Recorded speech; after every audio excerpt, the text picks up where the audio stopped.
Budget friendly ആയിട്ട് ഒരു spray painting എങ്ങനെ ഞാൻ ഉണ്ടാക്കിയെടുത്തത്, അതെങ്ങനെ ഉണ്ടാക്കുന്നത്, അതിനെ കൊണ്ട് എന്തൊക്കെ യൂസ് ഉണ്ട്, എന്തൊക്കെ ശ്രദ്ധിക്കണം എന്നുള്ളത് ഫുള്ള് സെറ്റായിട്ട് ഞാൻ പറഞ്ഞുതരാം. അപ്പോൾ ഫുള്ള് വീഡിയോ കാണുക. നമുക്കിതിലെ എന്തൊക്കെ സാധനങ്ങൾ വേണം എന്നുള്ളൊരു ലിസ്റ്റ് ഞാൻ ആദ്യം നിങ്ങൾക്ക് പറഞ്ഞുതരാം. ഒരു ഫ്രിഡ്ജിൻ്റെ കംപ്രസർ, AC റീഫിൽ ചെയ്യുന്ന ഗ്യാസിൻ്റെ സിലിണ്ടർ, 100-ൻ്റെതോ 200-ൻ്റെതോ pressure gauge, auto cut off switch, 12-ൻ്റെ നെറ്റ് ബോൾട്ട്, 8mm ഹോസ്, അത് 2 മീറ്റർ ആയാലും 3 മീറ്റർ ആയാലും കുഴപ്പമില്ല. 4" 8mm female brass socket 2 4" 8mm male brass socket 1 4" 8mm gun connector 2 അതിന്റെ വാൾവ് 1 ഒരു spray gun, 8mm to 8mm connector 1 2 tyre. ടാങ്കിന്റെ ഇടയിൽ 12-ന്റെ നട്ട് gas welding ചെയ്തിട്ട് സെറ്റാക്കി എടുക്കണം. ഈ സ്പ്രേ പെയിന്റിംഗ് മെഷീൻ ഉപയോഗിക്കുന്ന സമയത്ത് ഇതിന്റെ ഉള്ളിൽ അനാവശ്യമായി വരുന്ന ഈർപ്പം ക്ലീൻ ചെയ്യാൻ വേണ്ടിയാണ്. ഇതിന്റെ ബോൾട്ട് ഊരിക്കഴിഞ്ഞാൽ നമുക്ക് പെട്ടെന്ന് തന്നെ അതിന്റെ ഉള്ളിൽ ക്ലീൻ ചെയ്യാൻ പറ്റും. അധികം നീളമില്ലാത്ത ബോൾട്ട് യൂസ് ചെയ്യുന്നതാണ് നല്ലത്. 2 ടയർ കൊടുത്തിട്ടുണ്ട്. ഇതേപോലെ ലോക്കിംഗ് ചെയ്യാൻ പറ്റുന്ന രീതിയിൽ ടയർ ആകുമ്പോൾ കുറച്ചുകൂടി നല്ലത്.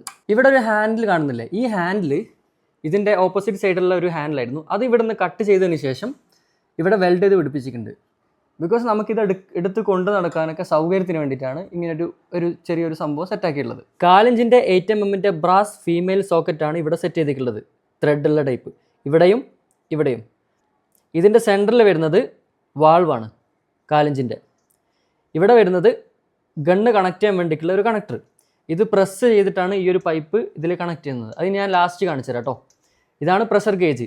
100-ൻ്റെതായാലും 200-ൻ്റെതായാലും കുഴപ്പമില്ല. ഈ ഒരു ടാങ്കിൻ്റെ കപ്പാസിറ്റി 80 PSI ആണ്. അതായത് 80 PSI എന്ന് പറയുമ്പം ഇവിടെ എത്തുമ്പം ഏകദേശം ഒരു 80 എത്തുന്ന സമയത്ത് ഓട്ടോമാറ്റിക്കലി ഇത് കട്ട് ഓഫ് ആവും. ഇതിൽ കൂടുതൽ ആയിക്കഴിഞ്ഞാൽ പ്രശ്നമൊന്നുമില്ല.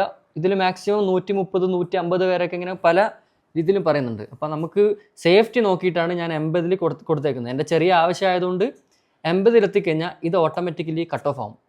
ഇതാണ് കട്ട് ഓഫ് സ്വിച്ച്. ഇതിൻ്റെ പ്രവർത്തനം എങ്ങനെയാണെന്ന് വെച്ച് കഴിഞ്ഞാൽ ഞാൻ ജസ്റ്റ് ഒന്ന് ഓപ്പൺ ആക്കി കാണിച്ചുതരാം. നിങ്ങൾക്ക് മനസ്സിലാവാൻ വേണ്ടിയിട്ട്, മനസ്സിലാക്കാൻ വേണ്ടിയിട്ടാണ് ഇങ്ങനെ ഓപ്പൺ ആക്കുന്നത്. കംപ്രസറിൽ നിന്ന് വരുന്ന വയർ നേരെ ഈ ഭാഗത്തേക്ക് കൊടുക്കുക. ഇപ്പുറത്തെ സൈഡിലുള്ള വയറാണ് നമ്മൾ കറണ്ടിലേക്ക് കൊടുക്കേണ്ടത്. ഇത് കുറച്ചുകൂടി നല്ല ക്വാളിറ്റിയിൽ മേടിക്കുക. ഇതിന് ഏകദേശം 800 റുപ്പീസിൻ്റെ ഉള്ളിൽ വരുന്നുണ്ട്. ഈ ഒരു കട്ട് ഓഫ് കണക്ട് ചെയ്യാൻ വേണ്ടിയിട്ട് 4" 8mm മെയിൽ ത്രെഡ് വരുന്ന ഒരു സോക്കറ്റാണ് ഇവിടെ ഫിക്സ് ചെയ്തേക്കുന്നത്. ഇവിടെ ഫീമെയിൽ, ഇവിടെ മെയിൽ. പിന്നെ ഈ സിലിണ്ടറിൻ്റെ കൂടെ തന്നെ വരുന്ന ഒരു വാൾവ് ഉണ്ട്. അത് ഞാൻ സേഫ്റ്റിയുടെ ഭാഗമായിട്ട് കട്ട് ചെയ്തിട്ടില്ല, ഒന്നും ചെയ്തിട്ടില്ല. അതാ എന്തെങ്കിലും അങ്ങോട്ടും ഇങ്ങോട്ടുണ്ടെങ്കിൽ നമുക്ക് ഇത് ഒഴിവാക്കാം. കൂടുതൽ പ്രഷർ ഉണ്ടെങ്കിൽ ഇതിങ്ങനെ ഓപ്പൺ ആക്കിയിട്ട് നമുക്ക് ഒഴിവാക്കാൻ പറ്റും. ഇതൊക്കെ ബ്രാസാണ്. ഇതൊക്കെ നമ്മൾ ഗ്യാസ് വെൽഡിംഗ് ആണ് ചെയ്തത്. ഫ്രിഡ്ജിൻ്റെ കംപ്രസറിൻ്റെ ഭാഗത്ത് വരികയാണെങ്കിൽ ഇതാണ് നമ്മുടെ കപ്പാസിറ്റർ. അപ്പോൾ ഇതിൻ്റെ അൽഗോരിതം എന്ന് വെച്ചാൽ വേറെ കാര്യമായിട്ടൊന്നുമില്ല. ആക്രിക്കടയിൽ നിന്ന് കിട്ടിയ അതുപോലെ തന്നെ നേരെ കൊണ്ടുവന്ന് ഫിക്സ് ചെയ്ത്. അപ്പോൾ ഇതിൻ്റെ കണക്ഷൻ എങ്ങനെയാണെന്ന് വെച്ചാൽ ജസ്റ്റ് ഓപ്പൺ ആക്കി കാണിച്ചു തരാം. ഇതാണ് ഇതിൻ്റെ സ്റ്റാർട്ടർ ആദ്യം ഫിക്സ് ചെയ്യുക. ശേഷം ഈ ഒരു കണക്ടറും കൂടി ഫിക്സ് ചെയ്യുക ഇതിലേക്ക്.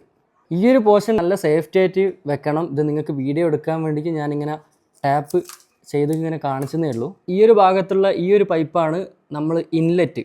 അപ്പോൾ ഇവിടെ നമ്മളൊരു ഫിൽറ്റർ വെക്കേണ്ട ആവശ്യമുണ്ട്. RX 135-ൻ്റെ ഒക്കെ ഫിൽറ്ററാണ്, പെട്രോൾ ഫിൽറ്ററാണ്. ഇതിലങ്ങ് കയറ്റി കൊടുത്താൽ മതി. ഇനി കംപ്രസറിൻ്റെ വർക്കിംഗ് ഞാൻ കാണിച്ചു തരാം. ഇതാണ് നമ്മൾ ഓയിൽ റീഫിൽ ചെയ്യുന്ന ഭാഗം. ഇത് ജസ്റ്റ് ഒന്ന് ക്ലോസ് ചെയ്ത് വെച്ച് കൊടുക്കാം. ഇനി ഈ ഒരു കംപ്രസറിൽ നിന്ന് ഇതുവഴി ഇതിലേ കൂടിയാണ് നമ്മൾ ടാങ്കിലേക്ക് എയർ ഫില്ലാവുന്നത്. 8mm പൈപ്പ് ഹീറ്റ് ചെയ്തിട്ട് ആ കമ്പിൻ്റെ ഉള്ളിൽ കൂടി കയറ്റിയിട്ട് കേബിൾ ടൈ വെച്ചിട്ട് ടൈറ്റ് ചെയ്ത് കൊടുക്കുന്നുണ്ട്. പ്രഷർ വന്നിട്ട് ഇത് ഇളകിപ്പോകുന്ന പ്രശ്നമൊന്നുമില്ല. ഇത് നേരെ വന്നിട്ട് ഇവിടെ 8mm to 8mm ബ്രാസിൻ്റെ connector weld ചെയ്ത് വെച്ചിട്ടുണ്ട്. ഗ്യാസ് വെൽഡിംഗ് ആണ്. അത് നേരെ ഇവിടെ കണക്ട് ചെയ്തിട്ടുണ്ട്. ഇതും കേബിൾ ടൈ വെച്ച് ടൈറ്റ് ചെയ്തിട്ടുണ്ട്. ഇത് ഊരിപ്പോകുന്ന പ്രശ്നങ്ങളോ അങ്ങനത്തെ ഒരു കുഴപ്പമില്ല.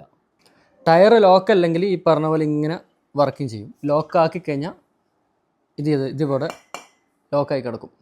ഇത് ഫ്രിഡ്ജിൻ്റെ കംപ്രസർ ആയതുകൊണ്ട് തന്നെ ഇതിന് കുറച്ച് ലിമിറ്റേഷൻസ് ഉണ്ട്. അൺലിമിറ്റഡ് ആയിട്ട് വർക്ക് ചെയ്യാൻ പറ്റില്ല. കുറച്ച് വർക്ക് ചെയ്യുക, അപ്പോൾ ഹീറ്റായി പോകും സാധനം.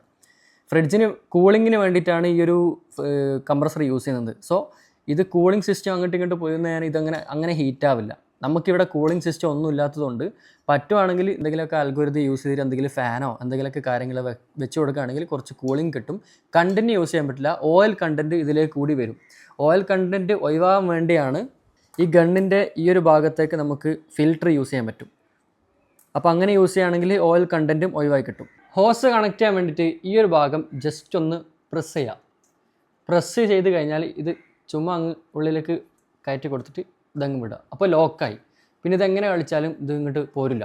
ഗണ്ണിലേക്ക് കണക്ട് ചെയ്യുന്ന സിസ്റ്റവും സെയിം ആണ്. ടെഫ്ലോൺ ടാപ്പ് യൂസ് ചെയ്തിട്ടാണ് എല്ലാ കോമ്പണൻസും ഫിക്സ് ചെയ്തിട്ടുള്ളത്. അപ്പോൾ നമുക്ക് ഈ എയറിൻ്റെ ലീക്കേജ് ഒന്നും വരില്ല. ഈ ഒരു കണക്ടർ പ്രസ് ചെയ്ത് കഴിഞ്ഞാൽ ഇതിങ്ങനെ ലോക്കാവും. പിന്നെ പിടിച്ച് വലിച്ചാൽ ഇങ്ങോട്ട് പോരൂല. എന്നിട്ട് ഈ ഒരു വാൾവ് ഓണാക്കുക, അടിപൊളി പെയിൻറ്റ് ചെയ്യുക. എനിക്ക് കുറച്ചും കൂടി ബെറ്റർ ആയിട്ട് തോന്നുന്നത് ഈ ഒരു വലിയ ഗണ്ണാണ്. ഞാൻ ഇടയ്ക്ക് റെൻറ്റിന് കംപ്രസർ എടുക്കുന്നത് കൊണ്ട് തന്നെ അതുകൊണ്ടാണ് ഈ ഒരു ഗണ്ണ് ഞാൻ വാങ്ങിച്ചിട്ടുള്ളത്. താഴെ ഒരു പട്ട അടിച്ചിട്ട് 2 ടയർ കൊടുത്തിട്ടുണ്ട്. കംപ്രസറിന് അവിടെ ഹോൾഡ് ചെയ്യാൻ വേണ്ടിയിട്ട് 2 പട്ട കൊടുത്തിട്ട് വെൽഡ് ചെയ്തിട്ട് അതിൻ്റെ മുകളിൽ 4 ഹോൾ ഇട്ട്, എന്നിട്ട് ആ 4 ഹോളിലാണ് ഈ കംപ്രസർ സ്ക്രൂ ചെയ്തതാണ്. നമുക്ക് അങ്ങോട്ടും ഇങ്ങോട്ടൊക്കെ ഡിസ്പാനൽ ചെയ്തിട്ട് ക്ലീനിങ് മറ്റുള്ള കാര്യങ്ങൾക്ക് സർവീസെല്ലാം ചെയ്യുന്ന സമയത്ത് ഓയിൽ എന്തെങ്കിലുമൊക്കെ ഇഷ്യൂസ് ഉണ്ടെങ്കിൽ ഇത് മാത്രം നമുക്ക് ഊരി എടുത്തിട്ട് അങ്ങോട്ട് കൊണ്ടുപോകാം. നമ്മൾ ഈ കംപ്രസർ ഉപയോഗിച്ച് കഴിഞ്ഞ് കഴിഞ്ഞാൽ എപ്പോൾ യൂസ് ചെയ്യുന്ന സമയത്ത് ഒരു 2 ആഴ്ച കൂടുമ്പോൾ ഈ വാൾവ് ഈ നട്ടൊന്ന് ഊരിയിട്ട് ക്ലീൻ ചെയ്യുക. ഇതൊന്നിങ്ങനെ മുകളിലോട്ടും താഴോട്ടൊക്കെ ഒന്ന് പൊക്കി കൊടുത്തു കഴിഞ്ഞാൽ അതിൻ്റെ ഉള്ളിൽ കിടക്കുന്ന ഓയിൽ കണ്ടൻറ്റ്, വെള്ളം എന്തെങ്കിലുമൊക്കെ ഉണ്ടെങ്കിൽ അത് താഴോട്ടേക്ക് പോയി മൊത്തം ക്ലീൻ ആയിട്ട് ഫുൾ ടൈറ്റ് ചെയ്ത് വെച്ചതിന് ശേഷം ഈ ഒരു മെഷീൻ ഓൺ ചെയ്യാം. അപ്പോൾ ഓട്ടോമാറ്റിക്കലി 80 PSI എത്തുന്ന സമയത്ത് ഓട്ടോമാറ്റിക്കലി ഓട്ടോ കട്ട് ഓഫ് ആവും. ഗണ്ണ് കണക്ട് ചെയ്തിട്ട് വാൾവ് ഓണാക്കുക, നമ്മൾ ആവശ്യമുള്ള കാര്യങ്ങൾ പെയിൻറ്റ് ചെയ്യുക, അടിപൊളിയായിട്ട് യൂസ് ചെയ്യാൻ പറ്റുന്നുണ്ട്. ഇതെൻ്റെ പർപ്പസിന് വേണ്ടി ഞാൻ ഉണ്ടാക്കിയെടുത്തൊരു സ്പ്രേ പെയിൻറ്റിങ് മെഷീനാണ്. അപ്പോൾ ഞാൻ ആക്ച്വലി ചെയ്യുന്നത് മിനിയേച്ചർ വർക്ക്സും കാര്യങ്ങളൊക്കെയാണ്. കൂടുതൽ അപ്ഡേറ്റ് ഒക്കെ ഞാൻ ഇൻസ്റ്റാഗ്രാം പേജിലാണ് അപ്ഡേറ്റ് ചെയ്യുന്നത്. ഇപ്പോൾ ചാനൽ ആരും ജോയിൻ ചെയ്തിട്ടില്ലെങ്കിൽ എൻ്റെ ഇൻസ്റ്റാഗ്രാമിൽ കയറുക, ജോയിൻ ചെയ്യുക, പുതിയ അപ്ഡേറ്റുകളൊക്കെ നോക്കുക, സപ്പോർട്ട് ചെയ്യുക. അപ്പോൾ ഓക്കെ, ബൈ.